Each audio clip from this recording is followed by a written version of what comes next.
어릴 때는 잘 몰라요. 어릴 때는 엄마 아빠 DNA로부터 물려받은 아름다움. 나이가 10대, 20대 지나고 30대, 40대 지나면 나이가 들면 들수록 내가 그때까지 무엇을 사랑하고 왔느냐에 따라서 내 얼굴에 아름다움이 변하는 거죠. 아무리 좋은 화장품도 화장빨이 듣지 않는 그 나이가 오죠. 뭐 여기 대부분의 분들은 안 그런 것 같아요. 그렇지만 나이가 들면서 내가 그때까지 어떻게 살아왔느냐, 내 인생 살아온 내 구석구석이 그것이 내 화장품이 되는 날이 오는 것입니다. 아무리 속이고 싶어도 속일 수가 없는 것입니다.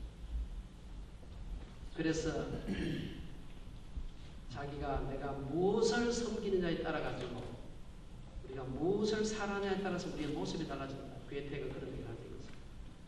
그럼 유명한 미국의 대통령 에브라함 링컨은 그래서 사람이 나이가 40이 넘으면 자기 얼굴에 책임져야 돼요. 어떤 사람은 이목구비 생김새를 보니까 뭐 별로 잘생긴 게 아닌데 나이가 들어가지고 정말 얼굴에 광채가 나는 것처럼 아름다운 사람들이 있습니다. 그런 사람 본 적이 있죠? 있습니다. 평생 여러분 돈 하면서 살게 되면은 나이가 50, 60이 넘어가게 되면 돈 작아서요. 돈. 자기가 무엇을 사랑하느냐, 무엇을 섬기느냐에 따라서 우리가 그걸 닮아가는 거예요. 세 번째 중요한 거예요. 학문을 하는 사람들의 견해는 그들이 경배하는 대상을 따라 형성되어 가는 것입니다. 우리가 공부를 업으로 하는 사람들은 내가 어떠한 모티브를 가지고 어떠한 가정을 가지고서 그 학문을 하느냐에 따라 가지고 그 대상에 의해서 내가 형성이 된다는 사실. 정말 내 학문의 기초에 하나님이 기초하고 있을 때는 하나님의 성품을 닮아가지만 그러나 그렇지 않고 내가 세상의 이데올로기적인 기초를 가지고 공부하게 된다면 그 이데올로기의 추악한 모습이 내 얼굴에 나타나는 거죠. 그리고 그렇게 학문에 이루어지게 되면 그 학문 위에 문화가 형성되고 문화가 이루어지는데 그러한 문화, 우상 숭배 문화, 이데올로기 문화가 형성되게 되어 있는 것입니다. 기독교적 학문 연구는 곧 신자들이 하나님을 예비하는 하나의 방법이고 나아가서 기독교 세계관에 입각한 학문 연구를 통해 신자들은 그리스도의 형상을 닮아가는 거죠. 이건 학문을 업으로 하는 사람들의 얘기입니다. 다음 슬라이드 보겠습니다. 그 다음 우리가 학문에 있어서 가장 그 기독교적인 조망을 방해하는 데 문제가 되는 것은 바로 이원론적 사고다. 이 문제에 대해서 제가 금요일 날 직업이라든지 우리의 그 소명에 대한 얘기와 더불어서 한 번 더 말씀을 드릴 텐데 오늘 학문과 관련된 이원론의 문제를 다시 한번 잠깐 말씀을 드리겠습니다. 많은 사람들이 예를 하나 들면은 이 지역교회나 혹은 학원에서 선교하는 여러 선교단체들에서 학문 활동과 전도 활동을 이분하는 경향이 있습니다. 이게 무슨 뜻입니까?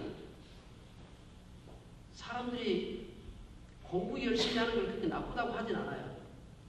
그러나 공부보다 이게 훨씬 더 거룩하다. 전도하는 것이. 그렇게 강조를 하게 되면은 이쪽이 나쁘다고 안 해도 한쪽을 너무 강조하게 되면 이건 저절로 나쁜 듯이 느껴지는 겁니다. 그렇죠? 은연중에. 이 하나님이 만드신 전도도 하나님이 주신 것이고 공부도 하나님이 주신 것이라고 하는 통합적 사고 속에서 이걸 바라봐야 되는데 이거는 무시하게 거룩하고 중요하고 하늘나라 가면 상 받을 것이고 이건 저 지푸러기 같아가지고 천국 들어가지도 못하고 쓰레기장에서 다 소각될 거다. 이렇게 그런 뉘앙스를 자꾸 가르치게 되면 한 번밖에 없는 짧은 인생, 아까운 인생, 누가 쓰레기통에 불사라질 그걸 위해서 인생 보내고 싶습니다. 여러분 그렇게 보내고 싶지 않지? 마찬가지입니다. 공부하는 것도 하나님을 섬기는 한 방법이고 전도하는 것도 그 한 방법 중에 하나를 꼽아야 되는 것입니다. 다 거룩한 것이고 거룩해야 되는 것이죠. 우리가 이 사실을 잊어버리게 되면 한쪽으로 치우치게 되는 것입니다. 그리스도인들은 학문하는 가운데뿐 아니라 학문 그 자체를 통해서도 하나님에 대한 영광과 이웃에 대한 사랑을 나타내는 것이 필요하다. 야, 이번에 수능 1등한 애가 예수 믿는 애래. 새벽 기도까지 한대. 그래서 하나님의 영광이 된다. 하나님의 영광 되죠. 그게 분명히. 그렇지만 그것만 가지고 하나님의 영광이 된다 생각하면 안 돼요. 수능 1등 하나도 꼴찌한 사람도 하나님 영광이 될 수 있으면 정말로 내가 성실하게 했는데 타고난 머리가 그것밖에 안 돼가지고 나는 열심히 했는데도 불구하고 그것밖에 안 돼서 나는 영광이 되는 거죠. 내가 성실하게 다 했다. 여러분 우리가 학문 그 자체를 하는 데 있어가지고 하나님의 영광이 드러나야 될 뿐 아니라 학문 그 자체를 통해서도 하나님의 영광이 드러나야 한다. 공부 그 자체가 하나님의 문화적 명령에 대한 순종과 하나님 나라와 의를 구하는 일이 될 때 이 학문의 가치가 드러나는 다음 시간에 보겠습니다. 이 성경적인 학문관에 가장 관심이 많았던 사람들이 바로 이 종교개혁자들, 오늘 개혁주의 신학이죠. 이 종교개혁자들과 개혁주의적인 전통의 학자들은 이 학문이 단지 기독교라는 제도 교회를 돕는 도구로서의 가치로서 유용할 뿐 아니라 학문하는 그 자체가 하나님의 명령이기 때문에 우리가 기독교적일 수 있다는 훨씬 더 개방적인 학문관을 가졌습니다. 그 전까지만 해도 음악이 분야가 넓긴 하지만 다른 음악은 별 가치가 없고 기독교 음악, 교회에서 하는 음악, 다른 미술은 별 볼 일이 없고 성경에 관계된 그림 그리는 성화만 그것이 가치가 있고 다른 소설은 뭐 별 재미가 없고 성경과 관련된 뭔가를 소재로 잡아가지고 쓸 때 성경에 나오는 인물들의 이름도 막 등장하는 거예요. 그런 것만 기독교적이라고 생각하게 되면은 우리 하나님을 너무나 좁은 이 주머니 속에 집어넣는 것입니다. 우리가 보는 모든 주변의 세계, 학문의 세계가 하나님의 피조물인데도 불구하고 그 중에 극히 일부 종교적인 냄새가 나는 영역만 기독교적인 학문의 대상이라고 한다면 우리 하나님을 너무 좁은 그런 영역에 가두는 것입니다. 굉장히 잘못된 견해라고 볼 수가 있습니다. 이것을 종교개혁자들이 정확하게 짚었던 것입니다.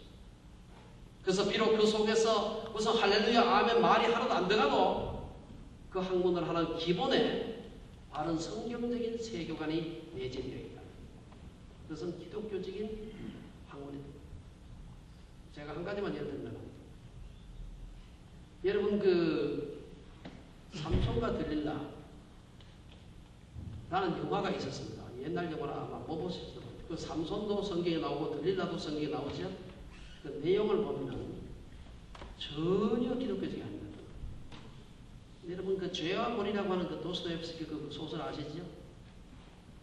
그 속에 뭐 할렐루야 아멘 같은 그런 나오지 않습니다. 책은 두껍지만 한마디도 안 나옵니다. 근데 그 구성 자체가 죄라는 것이 얼마나 무서운 것인가 하는 그 성경적인 죄의 개념을 그냥 투사하고 있어요. 기독교적인 작품.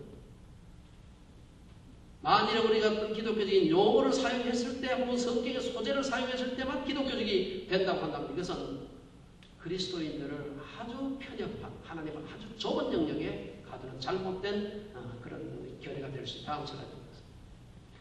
오늘날 학문 정신을 보게 되면 사실은 기독교인들이 정말로 넘어가기 힘든 강력한 그 진을 형성해서 그리스도인들에게 도전하고 있습니다. 학문 정신.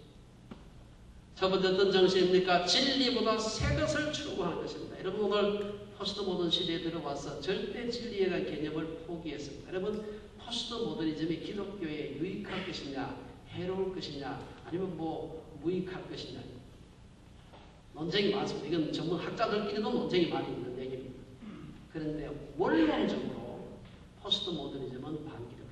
원론적으로 그 여기저기 가지에서 우리가 갖다가 쓸 수 있는 여러 가지 요소들은 있습니다만 왜냐? 포스트 모더니즘은 기본적으로 진리의 절대성을 인정하지 않습니다.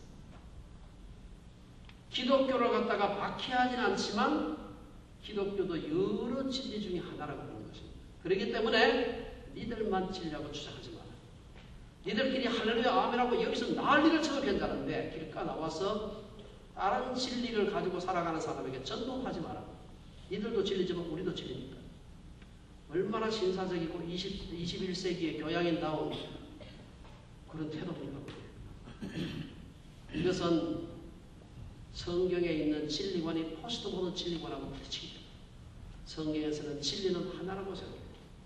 천지를 만드신 하나님이 한 분인 것처럼 진리는 그 하나님 안에 있는 것이고, 내가 곧 길이요 진리요 생명이라고 했을 때 충분하는 말씀을 정말 잡고 있습니다.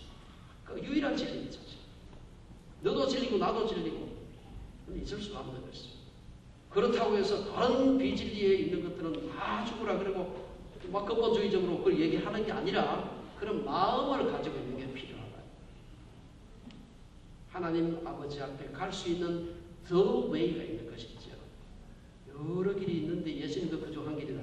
이거는 아주 관대하고도 굉장히 아주 마음이 넓은 사람 같지만 성경에 없는 얘기다. 오늘날 포스트 모던적인 진리관 때문에 기독교적인 그 진리에 대한 개념이 굉장한 도전을 받고 있어요. 정면을 부딪히지 않기 때문에 잘 몰라서 그렇지 너무나 큰 도전입니다. 여러분, 진리가 너희들끼리 있을 때만 진리지 우리한테는 진리라고 하지 말자. 그게 진리입니까? 아닙니까?